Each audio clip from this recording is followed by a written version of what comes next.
All right, guys. Welcome back to Work in Progress. All right. Hey, guys.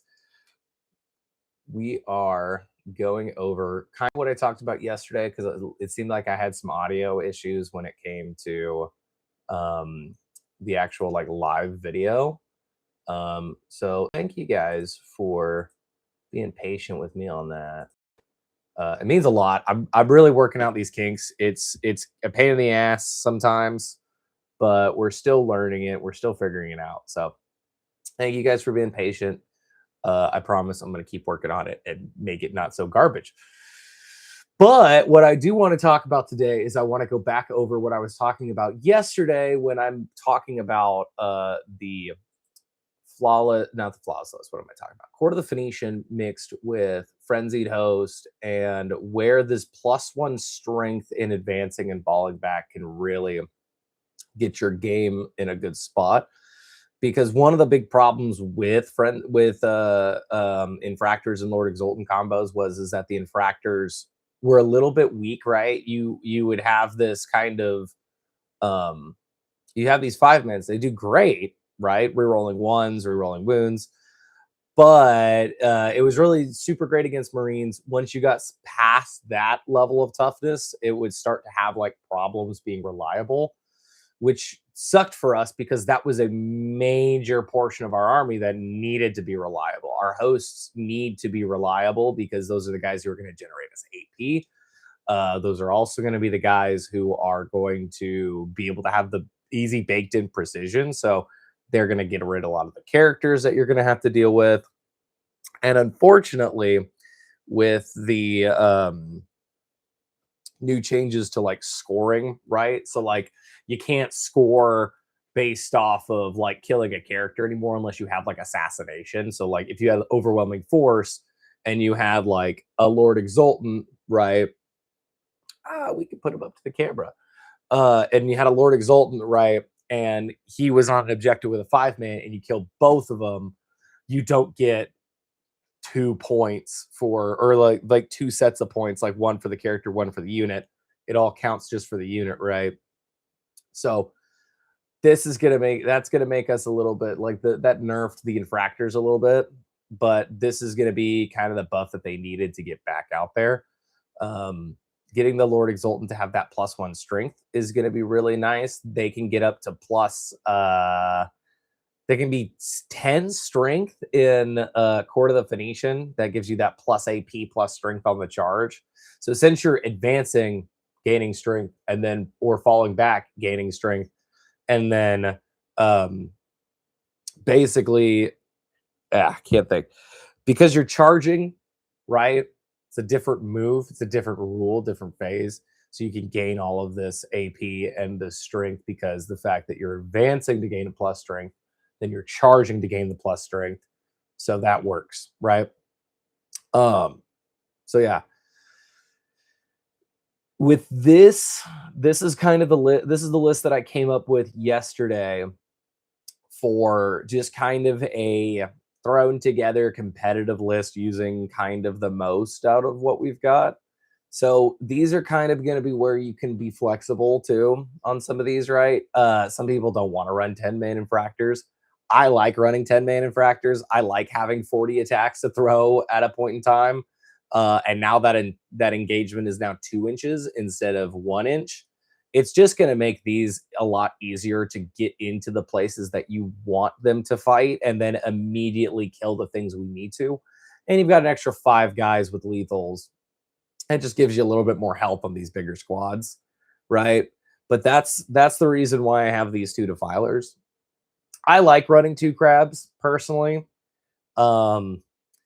I think that even with the point cost hike, I think as of right now in the beginning of the edition, you are still gonna maybe want to take 1 or 2. I think 1 is a must take right now, for sure, just because it's the only like anti-tank big thing that we have. So I have 2 here. I have a fun plan that I like to play where we have the shooty crab and then we have the melee crab, as you can see. He's got the Electro Scourge. He's got I gave him a heavy missile launcher for right now. The missile launcher could change, right? It's only because we're getting this 2d6 on 2s, right? That's kind of nice with blast.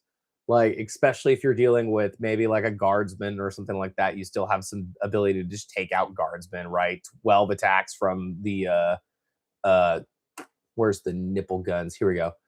12 attacks from the nipple guns, right? And then potentially another 12 attacks from the rocket launcher. But we also still have that ability to do d6 plus 1 damage, right? I'm a very big fan of having the melee crab as well. Partially because, one, this is just such a great stat line for it. Extra attack, sustained hits 2, but it's already strength 12. AP minus 2, 2 damage. That was great. I was more so worried about being able to hit the targets that I need to, but this proves that I can hit Terminators on 2s with this, which is exactly what this thing needs to be. So hitting on 2s, potentially wounding on 2s on most things. The biggest problem and why I haven't fully tested this yet. I've played with 2 defilers before. It's pretty good in what you call it, the new game, especially with the new terrain pieces. Being able to step onto something and shoot through is really nice. But the bigger thing with the defiler over here in this melee version is that you can flex out the points for that 320 if you want some more things that are scoring. Like if you have a hard time keeping these 3 units alive, but you're like, do I really need a melee crab? No. Okay. So this is what we can delete, right? Because this is the core of the list. I like having the Demon Prince of Slaanesh, specifically because where is his data sheet? I love this, not the loan up, the AP but +1. The AP +1 is really nice for our stuff just because when we're putting this to we're ordering, for some reason my headset turned off, but that's fine. We weren't using it much for anything anyways. Like the biggest thing that I like when it comes to using the Demon Prince of Slaanesh is, one, he's 1 extra toughness. Yeah, you're losing that 4 inches of movement, which sucks. But it's nice to have him over here giving those buffs to the rest of your units, right? And despite the, fight on a 2-up, right, being okay, and if your opponent's smart enough, you can get around it. It is more of this getting that +1 on the charge move because it's any Slaanesh unit. It's not infantry. It's not melee, or it is melee, but it's not like beast, it's not like swarm. It's like it's not having to be force and stuff. So you could give Fulgrim +1, right? And that's one of the reasons why I have the 3, right? The 3 big guys is specifically because I found that 3 T11 things is the thresh point of, okay, you've got to kill a T11 thing per turn for 3 turns to still have some big output. So that's the biggest thing that I found, is that those T11 is just a stat check, right?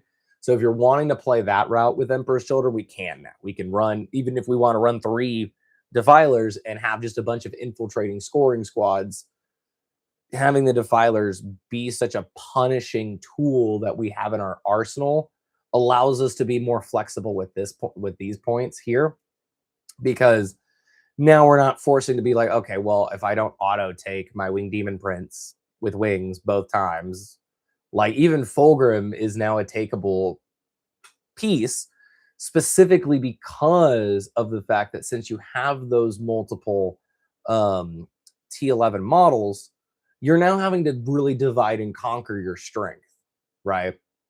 Also, what really helps is this Beguiling Form. Even though Beguiling Form was decent previously, because if you had that -1 to the hit roll, just made him survive a lot longer. This now means also that he's got that crazy +2 or -2 from the hit roll whenever he's behind cover.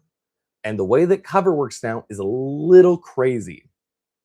I do like it. I think it's really fun, but it is a little much at times too, specific because when it comes to benefit of cover now, right? Um, benefit of cover was a little confusing. I don't know if y'all ever had some issues with benefit of cover.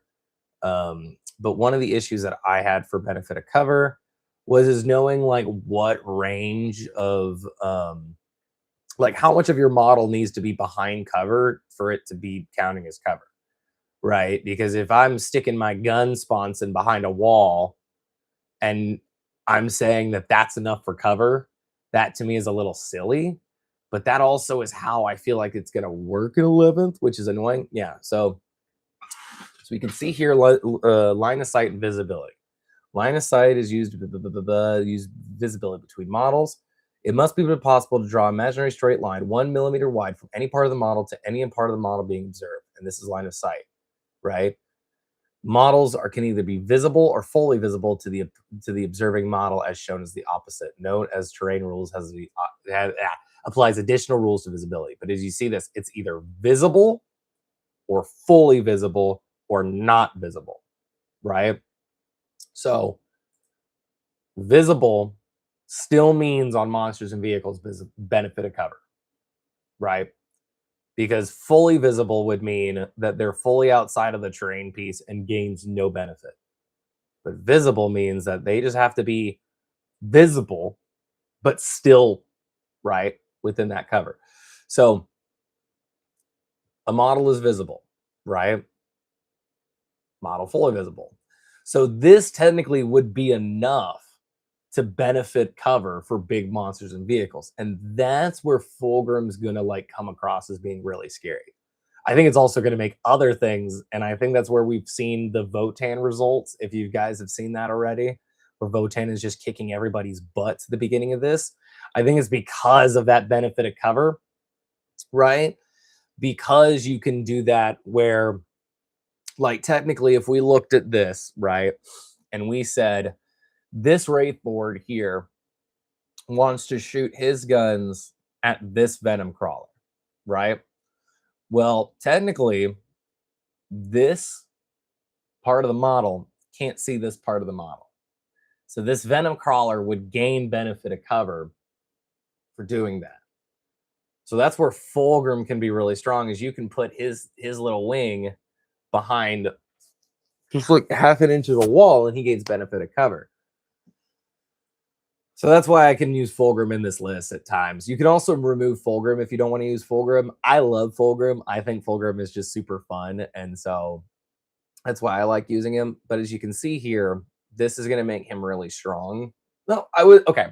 Really strong. Don't put him in the list thinking he's going to be like Magnus the Red, right? Where he needs to be 400 points. He's still squishy. He still needs to be played well. He's not the most insane thing on the tabletop. He's still really good. He's really strong for what he does. He's just, I wouldn't be super worried. Like, if you're worried, if you want to put Fulgrim in or you want to put a Defiler in, I would put a second Defiler in. This is my opinion.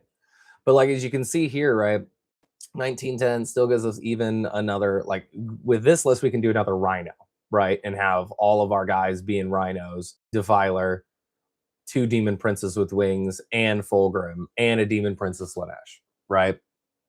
Like, this is where I find that Emperor's Children now has just been able to open up so much more because of the Defiler, right? We can add 1, add 2, you know, and be able to feel comfortable adding some of these models in, right? If I want to do that, just need to remove 15 points, right? Remove the las cannons and we're good,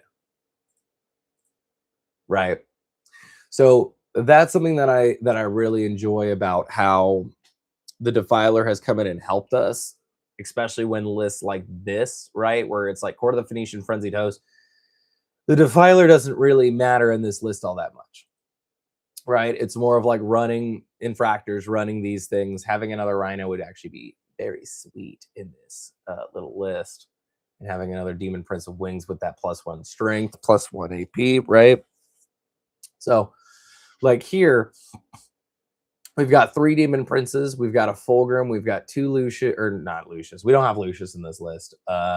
Swap out Lucius if you want to. You could even swap out these 2 Rhinos for a Lucius if you want to. Like, we've opened up a lot more, and that has helped us out a lot. But the biggest thing is that when we are mixing Court of the Phoenician and this detachment is these 10 infractors with these lords, right? You're going to have one lord who's going to have that euphoric crown in this attachment, because that's going to give him +1 strength and get him up to strength 10, which is insane in this whole detachment. You could also do, if you want to get real crazy, you could do Soul Stain Manifest or even Tears of the Phoenix with the next one, which means that one of your 10-man bricks just can't have their hit or wound modified at all, which is insane. That's really fun.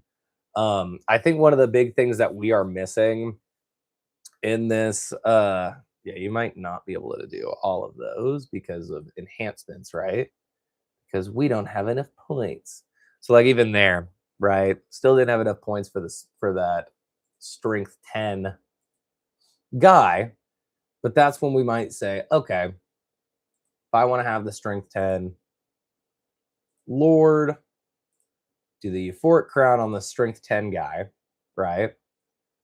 And then we can either add another 20 points giving that, or as we can see, we've got 35. We could add a little sorcerer in here or something, just an extra character, right? So like this one, I would probably want to add Spirit Sliver to this guy to make him even stronger. We would probably want to give one of them Soul Stain. Let's see if we can give him Tears of the Phoenix. All right, yeah. So, and this is a list if you want to give every single one of your characters except for one. And then that point, if we were going to do that, we would probably then give the 5 infractors to the dude with strength 10 rather than the dude that doesn't matter anymore. He's just an extra guy, right? Yeah.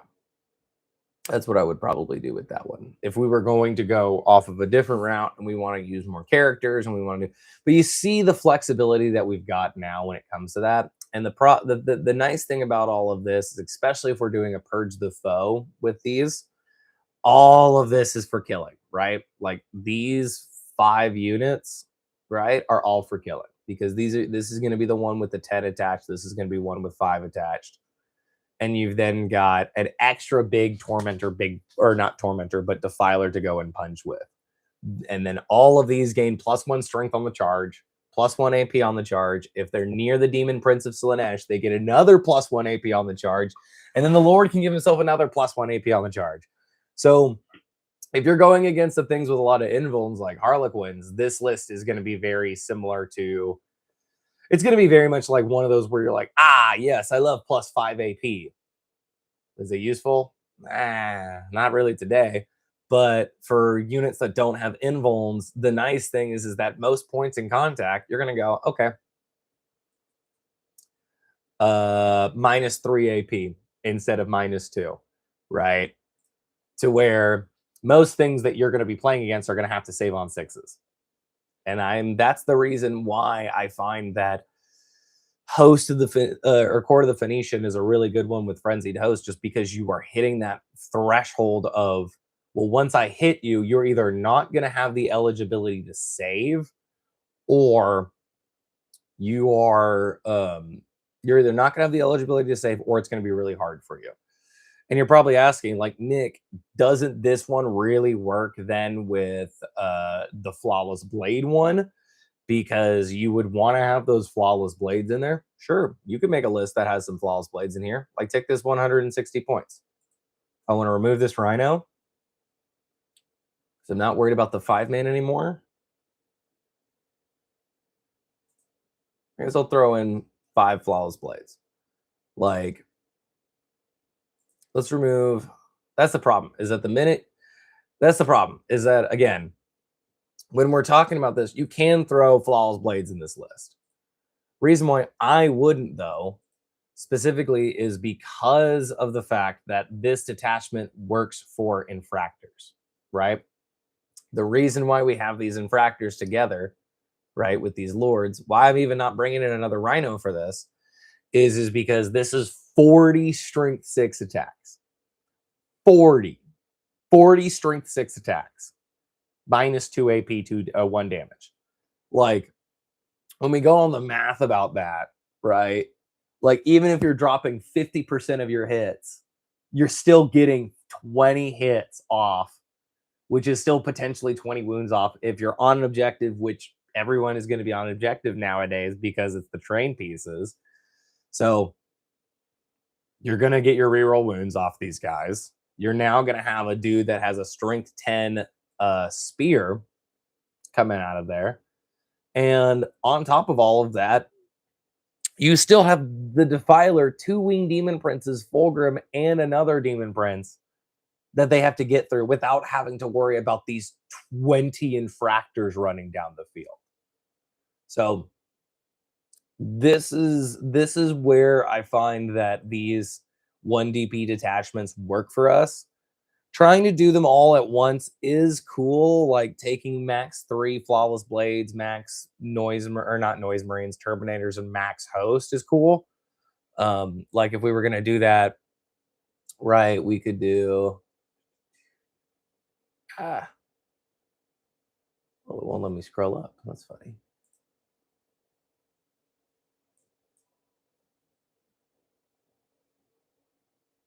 Maybe if we can do new tab.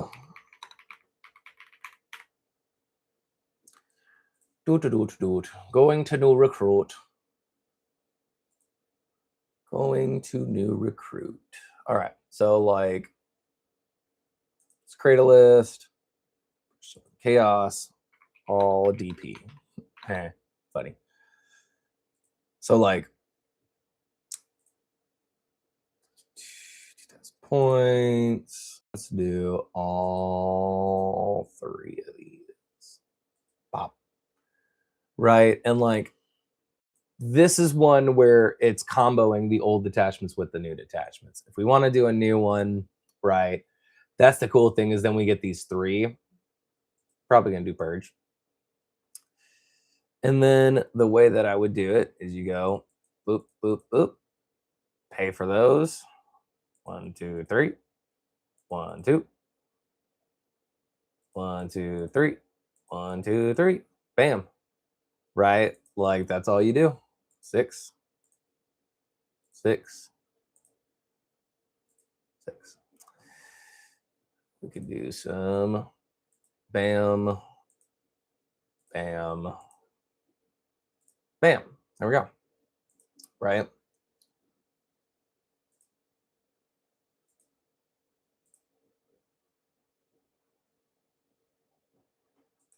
Give them some upgrades. Let's say that they can't be overwatched.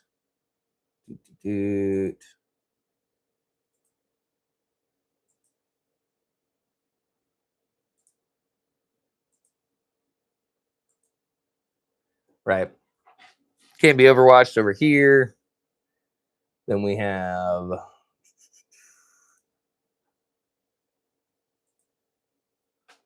Frenzied Ferocity on these guys. Let's see how many points we can get to.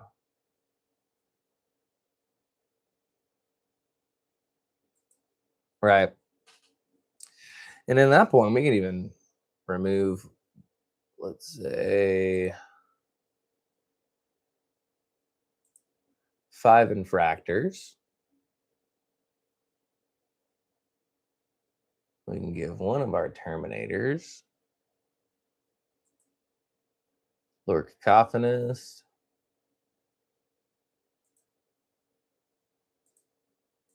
Bam. I'll just say he's the warlord for shits and giggles. And that's 1,900 points of all 3, right? So like, you remove a lot.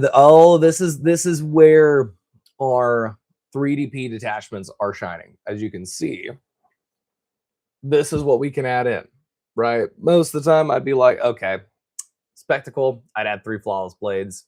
If I'm doing brutes, I'd add 3 terminators. Or if I'm doing host, I'd try and add as many of these as I possibly could, right? That's what we got for 11th edition. It's a lot of stuff for our infantry, a lot of stuff that helps out our already being used stuff, except for the terminators, which they're just really wanting us to use no matter what. Um, but see, when we put all of them together, you can see which things come out that are really nice. Like this one, this combination with the terminators is really nice. So you really only get one little combo out of it that you really like. This one, you kind of get that euphoric crown that's really nice and all the rest of the benefits from it. But personally, this is where this list shows that the flawless blades get the most out of all the things that we've gotten, which is why I focused on them first, right? So that's just kind of a little example of like what all the 3DP detachments look like together. Um, But to go back onto what I'm talking about with Host and Court of the Phoenician, that's still probably going to be the most practical one, especially if you're running a lot of battle line. Just specifically because one, you gain some +1 to your shootings, +1 strength, +1 AP on those units whenever you're shooting within 12 inches, which your defiler will probably be within 12 inches. And it gives you that ability to be more flexible. You've got a blood surge move that, or a surge move that makes people not want to shoot your characters like Fulgrim or Defilers, right? So if you want to play aggressive, I can't talk. I recommend playing something like this because this is a really aggressive forward punching list. Oh, excuse me. Well, that's kind of what I went over on Monday. Hopefully the audio is working better for this one. But today, that's kind of what I've got going on for this. If you have any questions, please leave them in the comments below because I know nobody joined the live stream today. I totally get it. But thank you guys for supporting. Thank you guys for hanging out. Again, if you have any questions, drop a line. Hit that subscribe button, as as we always say. Hit the subscribe button. Leave a comment. And then just turn those notifications on so you'll get to know when next time we go live or the next time we're making a video, which should be coming up a lot more often, a lot sooner. Anyways, thanks guys. Have a great day and we'll see you next time.